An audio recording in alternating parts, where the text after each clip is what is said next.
Just in, another P. Diddy victims come clean. And you will never believe what Diddy have done this time. Hold on to your seats, ladies and gentlemen. There's a lawsuit, and it's the Biggie son Jay Wallace lawsuit, right? Are you the John Doe? I am.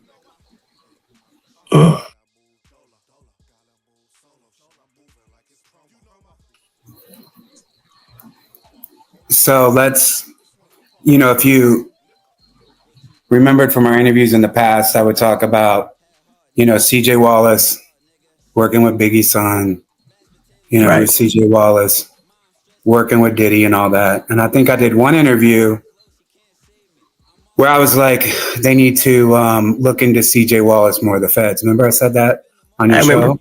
I remember that. And I was kind of like alluding to that, but I didn't obviously, go into detail about that.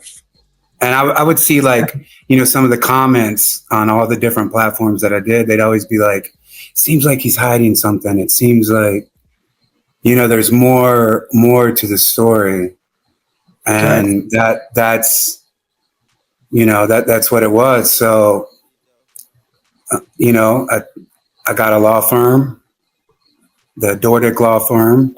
They've handled some of the biggest cases, in history. They have some of the biggest winnings in history.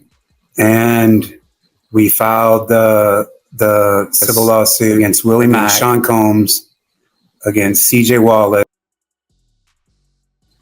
and Combs Corporations. All of them are listed on the defendants, that's out in public that can see all the defendants listed, right? So that's, and I talked about all those people like on your show, we're in the process of it. And they had me a John Doe to protect me. The lawyer did, but people have put it together, throughout, because in the lawsuit, it talks about me working with, Willie Mack and CJ Wallace and Diddy. And so, people aren't dumb. So a lot of people have asked me about it. I've denied it. I haven't spoken about it, but I feel like now's the time to do that and to talk about the lawsuit, because, TMZ put it up, all these different outlets, put it up, but they just kind of did it for headlines and clickbaits, and people haven't heard from me to explain and talk about what happened that's contained in the lawsuit. Right. Jonathan. Yes. I'm gonna ask you to do something that's kind of a little hard. I know it's gonna be hard for you, but the people want to know exactly kind of, what kind of happened. You sent me paperwork, right? And I read through the paperwork, and I was devastated when I was reading a lot of this stuff. And I wanted to know if you could kind of walk us through what happened. Are you able to do that? Yes, sir. So we did this Eric B. and Rakim project. This Eric B. and Rakim, Follow the Leader, Reimagine His Jazz, and that hit, and it was #1 on the Billboard charts for fast forward today. Into looking back and going through all the stuff that we went through, that was a setup by her, because she had already known CJ Wallace.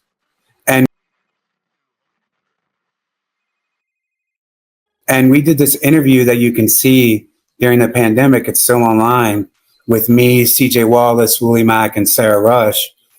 And she, I gave her credit. I was like, it was, her idea. She said she could. And then we did him. Wallace. And at the time, I'm just like, yo, I'm on a hot streak. Wallace. We just had the #1 jazz album for 11 weeks. Now we got Biggie's son, to support this project, but she already knew him. And she was already a dancer. Like, I met her at a strip club called Platinum Dolls. It's like right when you leave Quad Studios. It's where we recorded a lot of Follow the Leader. You walk directly next door. It's 2 steps over, and you're in the strip club. So that's where I met her.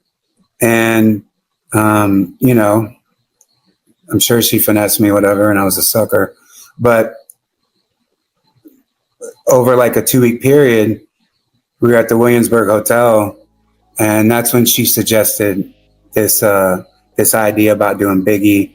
I didn't think that we'd really get CJ Wallace, but we did. We recorded the album, and sure enough, CJ Wallace reaches out and was like, I got wind of the project. I heard you're doing the project.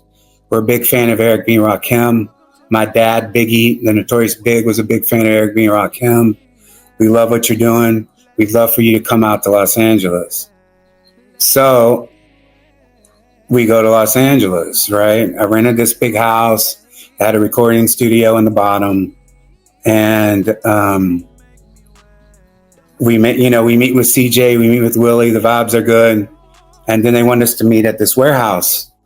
And that's what's in the lawsuit, is the warehouse that we meet at.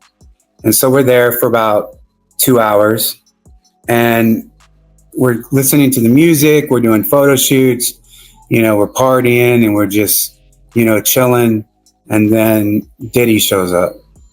And that was unexpected, but, he showed up. And the reason that we were at this warehouse is because that was the warehouse this was in January of 2019. No, actually February and March of 2019. And that was the warehouse that was housing all of Biggie's clothes that he wore when he was alive, right? And so the clothes that he wore when he was alive were all on these racks everywhere, like racks of all these clothes that he wore.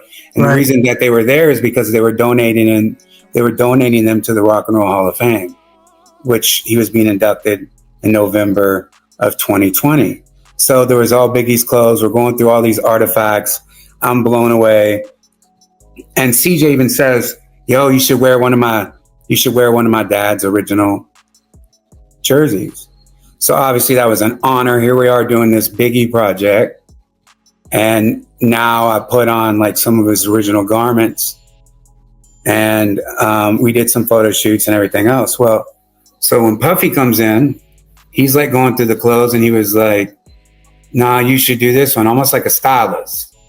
Because as you know, Diddy's number one artist of all time is Biggie, the Notorious Big. That's his number one artist. So at that point, he was still very controlling of the Notorious Big, his music, his brand, everything else. And so he was like, nah, you should wear this one. You should try that one. Right? He closes the door. The door is closed. And, I've got like my t-shirt on. And I'm just like putting on, different Biggie's clothes. He's got some like in this couch next to him that are like piled up, because he's also grabbing clothes that they're donating to the Rock and Roll Hall of Fame.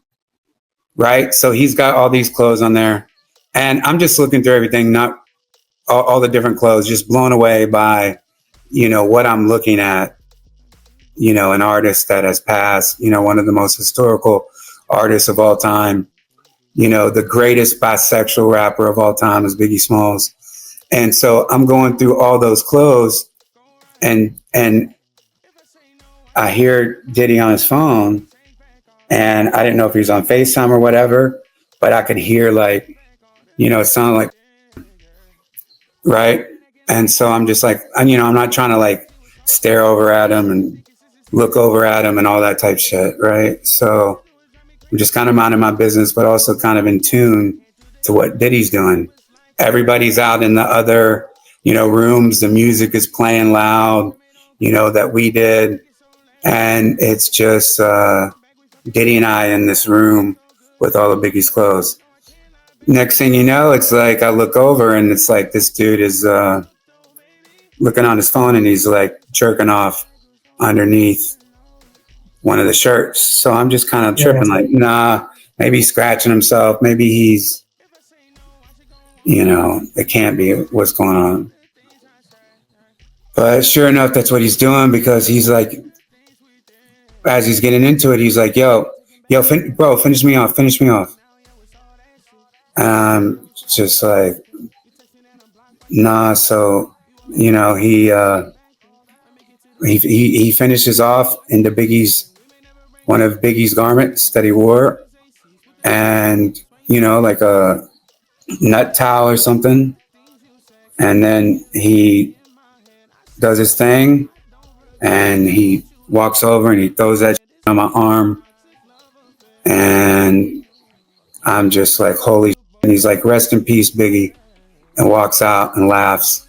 And I'm stunned. I'm stunned because what the was that, right? And it was shocking because it's also Biggie's clothes, like his shirt. And that's the part of the lawsuit that went viral at first. And everybody was like, like making fun of it. Like, what do you mean, Diddy masturbated into Biggie's shirt? So, I put the shirt down. I like brush it off. I'm like, okay, we flew in, we're in LA. All these people are out there.